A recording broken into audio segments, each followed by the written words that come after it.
did I tell you anything about the nature of... Not a thing, and when I talked to you and we arranged this appointment, I didn't even ask you one thing, so... Well, I went because I was sort of hesitate to go into it, but the fact remains that it's homosexuality, and I want to change.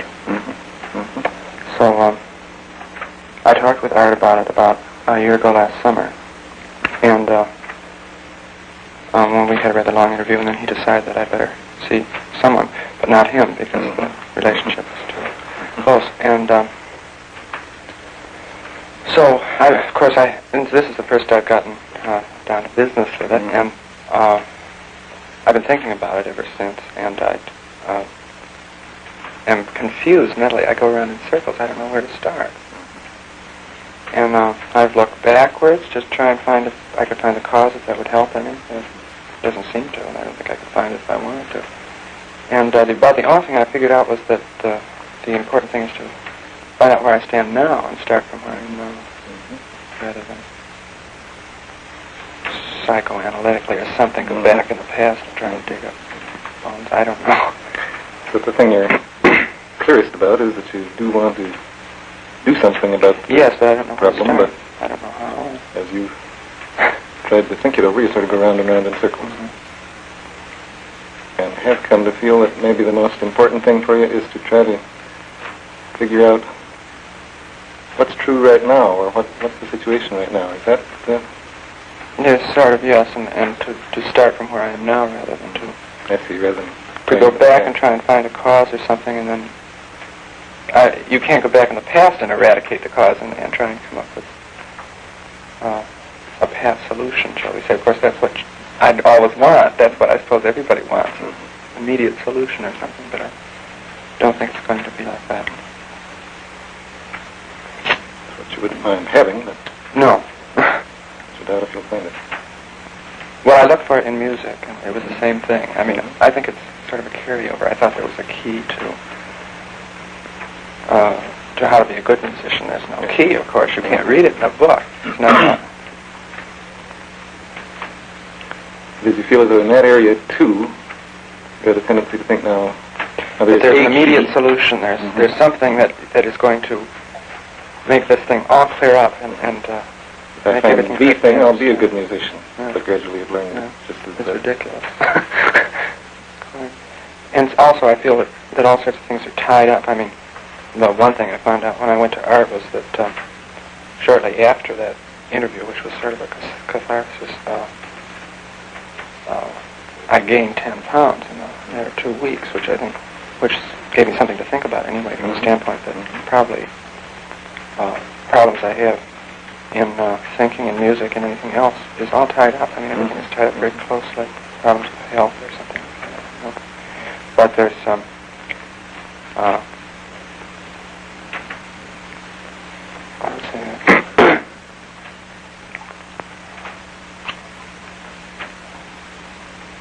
well, when Art said something about, he thought that it had crept into my music from the standpoint that I was making mistakes where mistakes shouldn't be made. I mean, he says there's no reason for you to do these things, and I do them still. He says it's a form of self-punishment. Well, I don't know.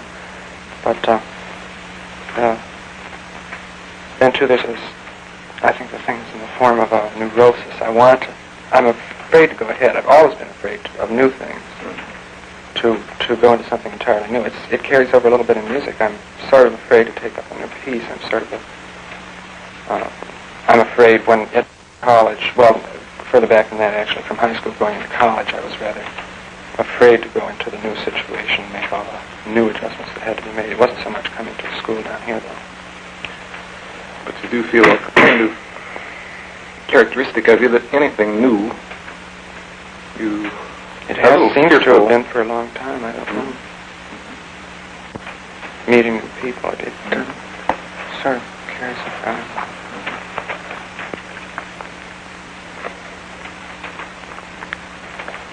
So you have, well, the idea I wanted to give was simply that I'm confused mentally. I can't think straight. I have no match. You don't have any. That's okay.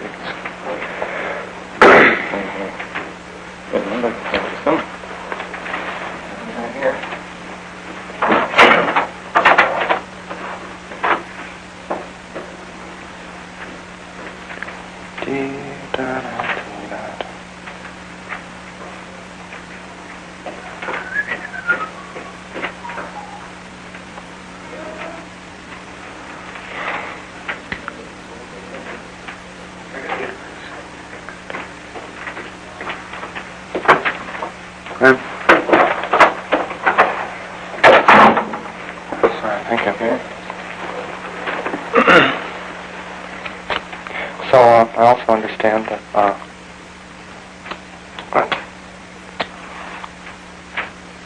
I am the one that has to solve the problem and not you, and yet I sort of want you to do it for me or something. I don't know.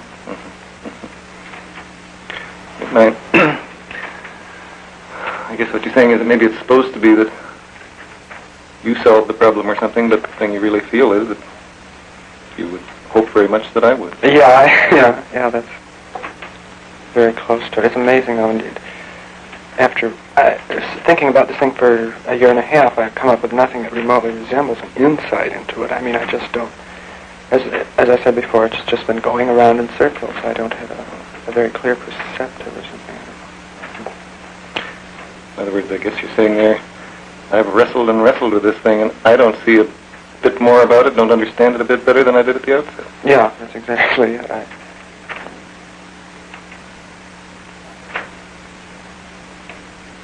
I just don't know how one goes about changing that sort of thing.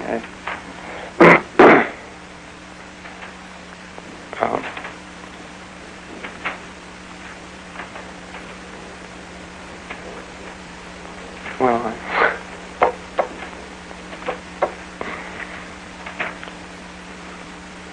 it's just a mystery to you as to how a person would make a start in changing himself or in understanding himself. Yeah, well, I go on dates all the time. Not all the time, but occasionally, because I can be attracted to women, and yet I don't know that it just doesn't seem to be the real thing. I mean, there's no real attraction, and it's sort of forced.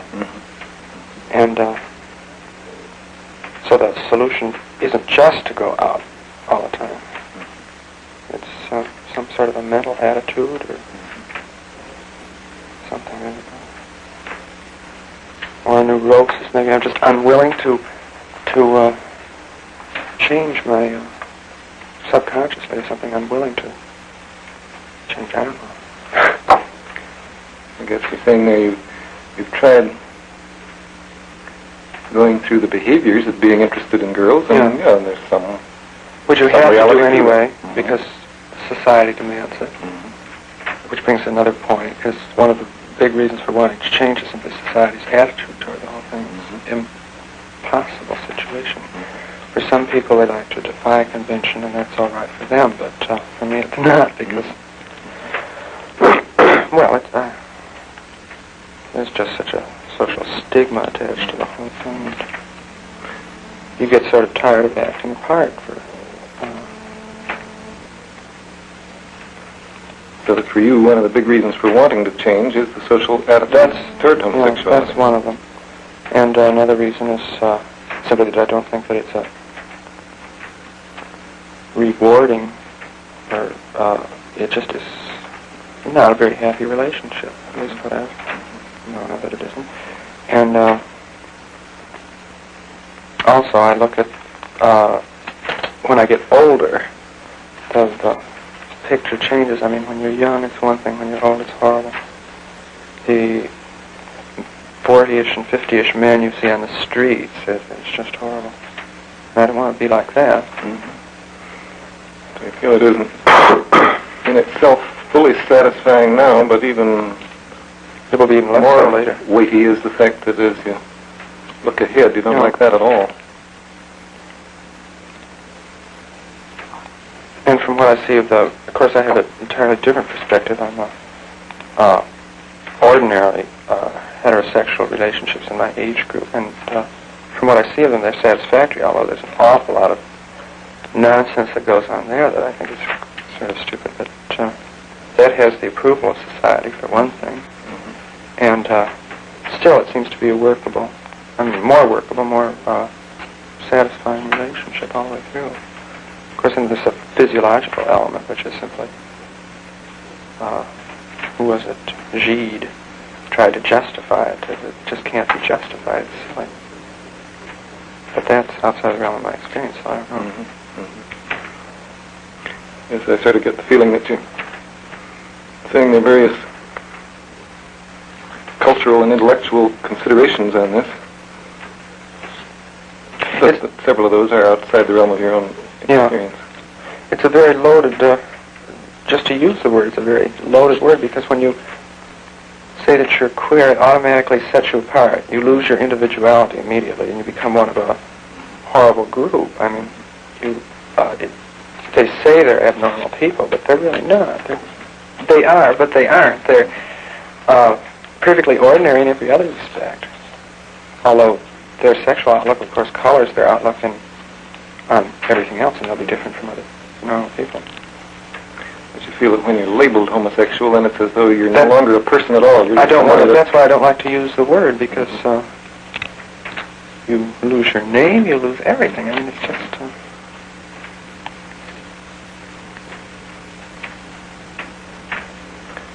That label really destroys you as a person and just puts you in a class. Puts you in a class that's not accepted. It's not honest.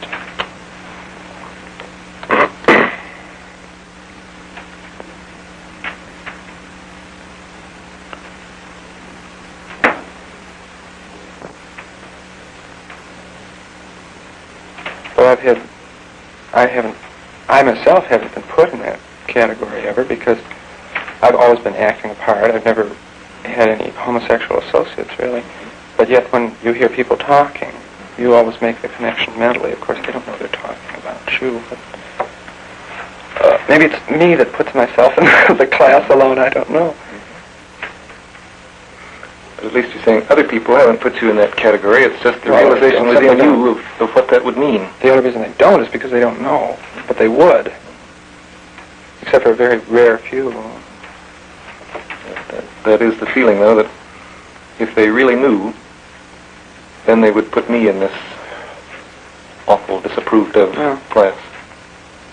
That is, with a lot of them, certainly with the family, it's true. With a lot of my friends, it's true. With some of them, it isn't true at all.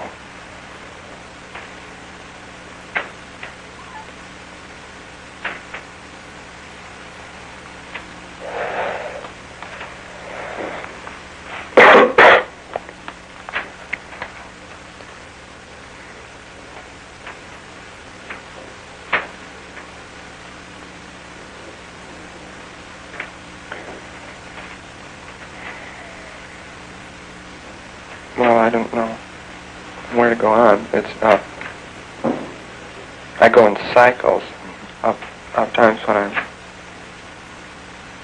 more attracted to women, sometimes almost entirely heterosexual in outlook. That happened at the school I was before I came down here. But for a short while, but then I always sort of lapse back into it. I don't know why. Whether it isn't, maybe it's a retreat or something, I don't know. Or an escape, I don't know. That's the kind of thing you don't understand. All you're quite sure of is that your feelings do change to some degree from time to time. It is that there have been periods when you felt quite strongly heterosexual in interest. And other times when I guess it feels to you a little bit as though it was a going back or something like that. Well, this is just too much. Why do I bother? That sort of thing hits me when walking down the street or something. I just give up. What am I going to do all this effort for? Yeah, what is the use? And then it's mostly entirely mental. I mean, it has nothing to do with relationships or everything. It's just sort of a... But of course, to lots of people, they say, well, that's absolute nonsense. You're not homosexual. You don't act that you don't go around with men. You're not. But it's the mental attitude. I mean, it's ridiculous. But you feel, yes, it's true that this doesn't have too much to do with what goes on outwardly in my relationships. It's something within me.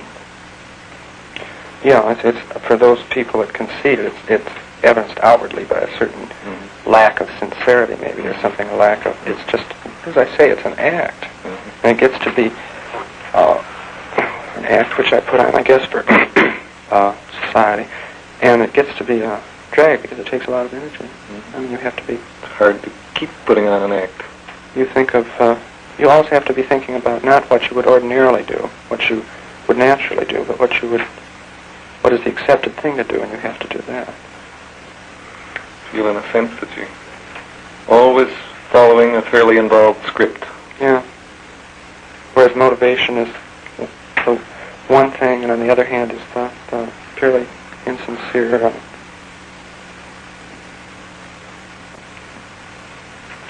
actions that have no real basis in my personality or something. I mean, there's nothing... Mm-hmm. Sort of as though you are going in one direction, but this act that you can put on is going off in another direction. Sometimes they come together, and sometimes they go further and further apart. When they go further apart, I think I stop dating, and never found that. I have all sorts of devices for escaping. I go to movies, I read books, I do all sorts of things that are...